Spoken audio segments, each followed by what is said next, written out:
Fala, seus cachorros, beleza? Sou o Edu. Nesse vídeo a gente vai falar sobre o resumo da 13ª rodada do Campeonato Brasileiro. Lembrando que nesta segunda, às 8 da noite, temos ainda o confronto Goiás e Coritiba. Mais um jogo dos desesperados aí.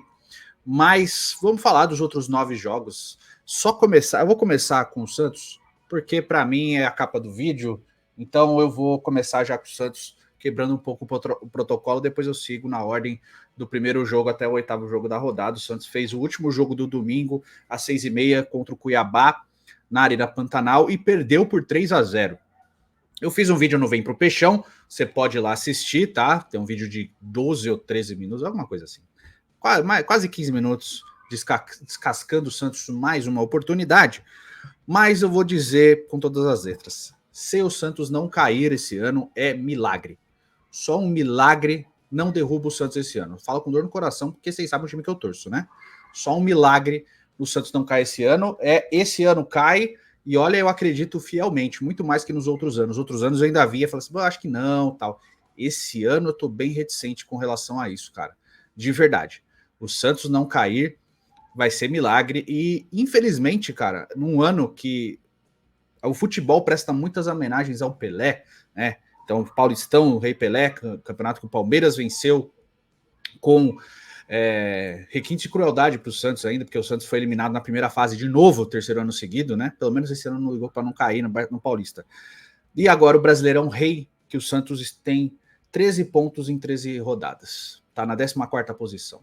O Santos não ser rebaixado esse ano vai ser um milagre. E eu não estou aqui para desdenhar do Cuiabá, porque o Cuiabá jogou muito bem, fez 2 golaços, né? O Daverson fez um, depois fizeram mais 2 golaços, 2 gols no cantinho, sem chances para o João Paulo, né? Bela vitória do Cuiabá. O Cuiabá dá uma respirada, né? Passa o Santos na classificação, estava atrás do Santos, era um dos clubes que estava atrás do Santos, passou o Santos e olha, poderia ter sido mais, que o João Paulo ainda fez algumas defesas. Então, o Santos não cair esse ano vai ser realmente um milagre daqueles, assim, ó, do torcedor erguer as mãos para o céu e falar, meu Deus, que milagre, né? Toda a situação do Soteldo, toda a situação dos afastamentos dos jogadores, enfim, você pode ver lá no Vem Pro Peixão, tá? Mas eu também quero recomendar o OneFootball para você, o maior aplicativo de futebol do mundo.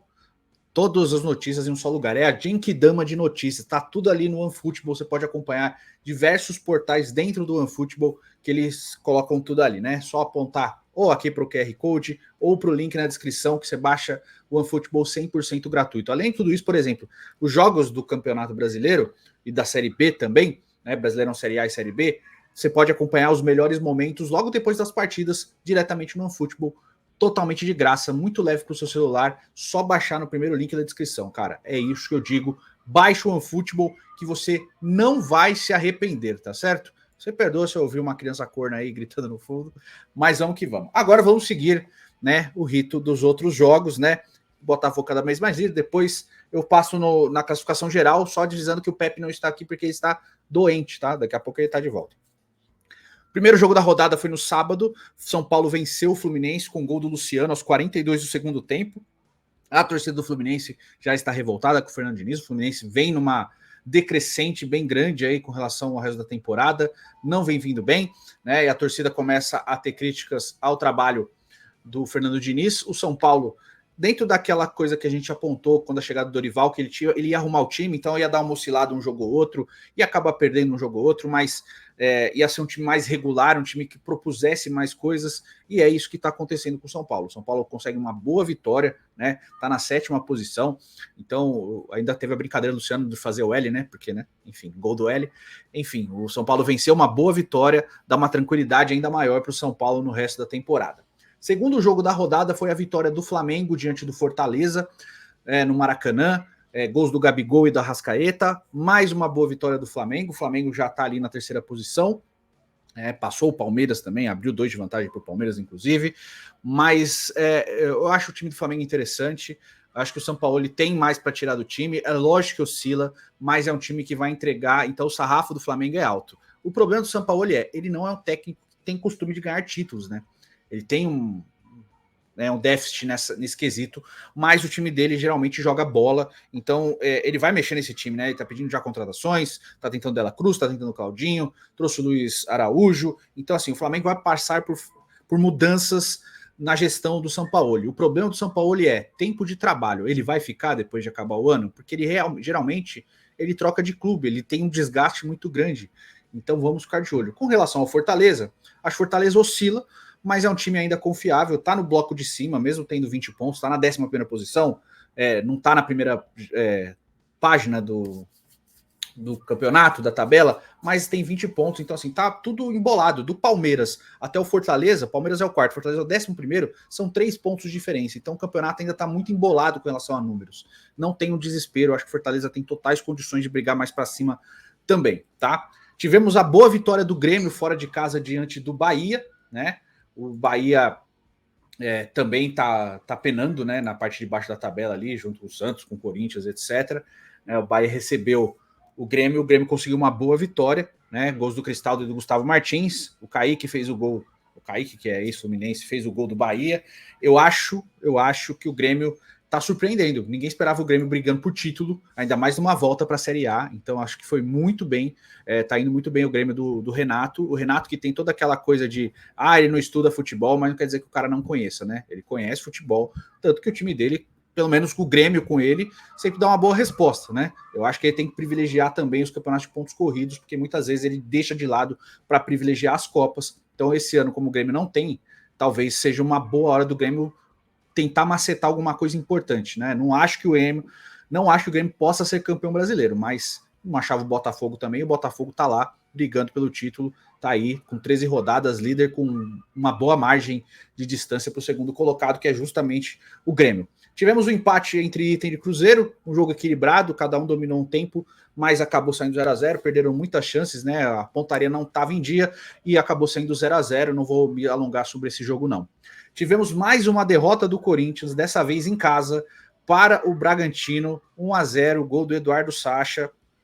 O Corinthians que não consegue evoluir nas mãos do Luxemburgo, aquela vitória em cima do Santos, a gente falou, foi porque era o Santos, tá, gente? Não é porque o Corinthians estava evoluindo muito, não. Tá? Qualquer time contra o Santos consegue se impor, qualquer time contra o Santos consegue dar uma canseira nesse time triste do Santos. Então o Corinthians foi mais um desses, né? O Corinthians que não vencia fora de casa, ganhou do Santos fora de casa. O Cuiabá que não vencia em casa, ganhou do Santos em casa 3-0. Então não é o parâmetro. O Santos não é parâmetro para vitórias ou mudar o patamar de um time. Isso serve para o Corinthians. Acho que o Corinthians está passando por uma grande transformação. O Luxemburgo precisa se provar também, porque querendo ou não, ele é um nome importante, mas ele, teoricamente, você tá vendo ali, ele tem muito. Ele tá muito atrás de outros treinadores, cara. O Pedro Caixinha vai fazer um trabalho muito bom no Bragantino. O Bragantino começa a dar uma resposta muito boa, já tá na 5ª posição, tá empatado com o Palmeiras em pontos, então assim. É uma boa arrancada do Bragantino. O Bragantino vem numa sequência muito boa, com um bom futebol apresentado também. O Pedro Caixinha, aquele 4-0 em cima do Flamengo, foi bem emblemático para jogar o Bragantino no cenário de novo. Então é um time bem interessante de assistir. O Pedro Caixinha é muito bom treinador, pelo que aparenta. Tivemos a vitória do Botafogo no clássico diante do Vasco, 2-0. O Botafogo que foi impositivo, foi melhor, né? Venceu com autoridade, mantém uma vantagem boa na liderança, né? Diante do Grêmio, são 7 pontos de vantagem. Então, assim, o Botafogo está muito bem, né? Não tenho que ficar explicando o Botafogo aqui, chovendo molhado, porque eu já venho elogiando bastante o time. A gente achou que talvez na saída do Luiz Castro fosse dar uma oscilada, não foi o caso, pelo menos nessa rodada não aconteceu, né? O Cláudio Caçapa, que era o assistente e que tem muita confiança do John Textor, pelo que eu percebi, foi o técnico interino e conseguiu manter o padrão de apresentações do Botafogo. O Botafogo se apresentou como se nada tivesse acontecido. O pior jogo do Botafogo é justamente contra o Magallanes, né? Na despedida do Luiz Castro, depois daquela bagunça toda que foi aquele jogo, né? Acho que pela pressão psicológica também e tal, por tudo que envolvia aquele ambiente, mas nesse jogo já o Botafogo conseguiu dar uma resposta boa e manter a liderança com uma margem muito boa, né? O Botafogo venceu 11 das 13 partidas. Tivemos um empate entre Atlético Mineiro e América, né? No clássico também, 2-2, Hulk expulso. Eu não vi o jogo, tá? Então não vou ficar me alongando explicando o que foi o jogo e tal.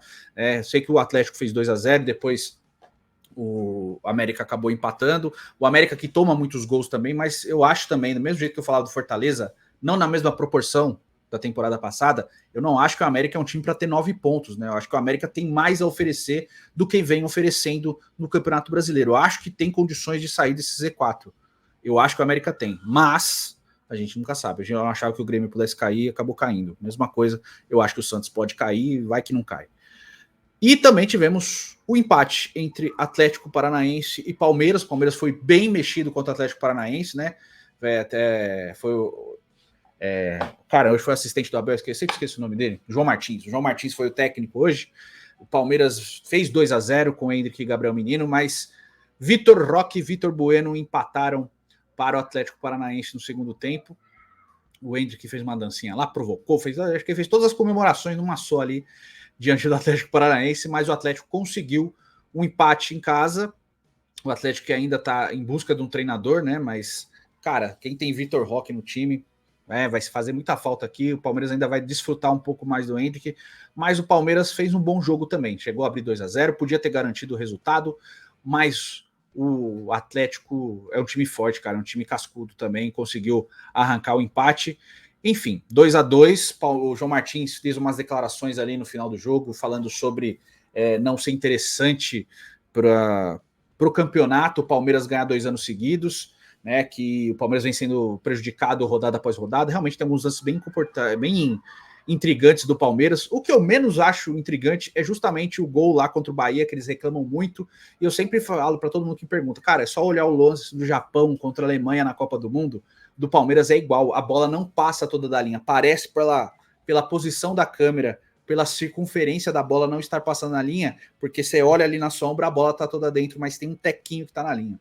Aquele ali para mim é o lance mais que não tem cabimento, assim, eu entendo a reclamação, realmente parece, mas não passa da linha mesmo. Mesma coisa que aconteceu em Japão e Alemanha na Copa do Mundo, que o Japão tem um lance assim quando faz um gol, era só que era a linha de fundo, não era dentro do gol. É só olhar aquele lance que vai ser a mesma coisa. Eu só acho que a CBF tem condições financeiras de conseguir fazer a mesma linha que a UEFA tem, lá de impedimento na Champions League, e ter essa mesma tecnologia para a saída de bola na linha de fundo, que acaba sendo muito importante durante o jogo. Então, tem condições financeiras de colocar nos campeonatos aqui, não coloca porque não quer, porque não tem interesse. Para a CBF parece que é importante ter arbitragens ruins e os clubes ficarem reclamando, né? Mas o João Martins falou sobre isso e acabo discordando, porque a gente tem, historicamente, desde os anos 90, uma grande alternância, né? Assim, historicamente, mas usando os anos 90 para cá como regra, assim, como margem de comparação, a gente tem até algumas sequências de alguns times ganhando títulos em sequência, mas a toada do futebol brasileiro é de uma alternância bem grande. Por exemplo, em 90 tivemos Corinthians, em 91 São Paulo, 92 Flamengo, 93, 94 Palmeiras. Então é uma sequência. 95 Botafogo campeão, 96 o Grêmio, 97, caramba, tô confuso.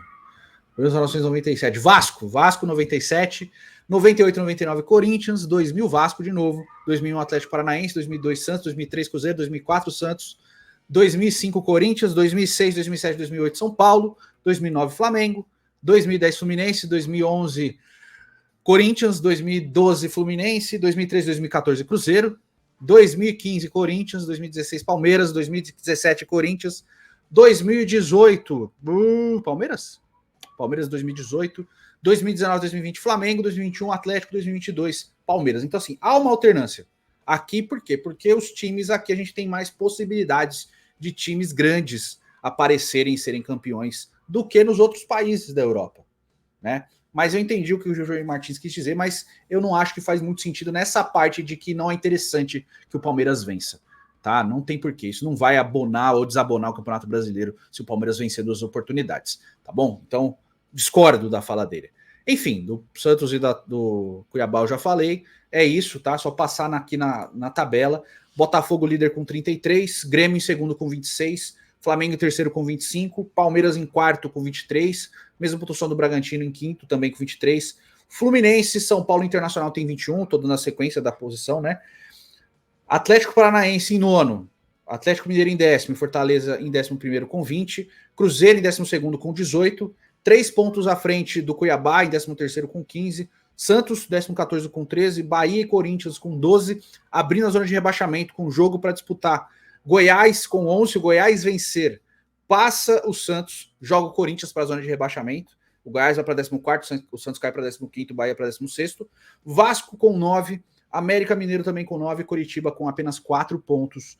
A tendência é que o Goiás vença o Coritiba, tá? Então, vamos ver o que vai acontecer nessa segunda-feira, mas eu quero saber a sua opinião. Diz aí nos comentários, tá certo? Participa da nossa rifa, sorteio dia 8 às 7 da noite, ao vivo, futirinhas.net. É uma moto elétrica mais um Xbox Series S para você, beleza? 59 centavos o número, vê lá as promoções, tem todas as regras para você participar.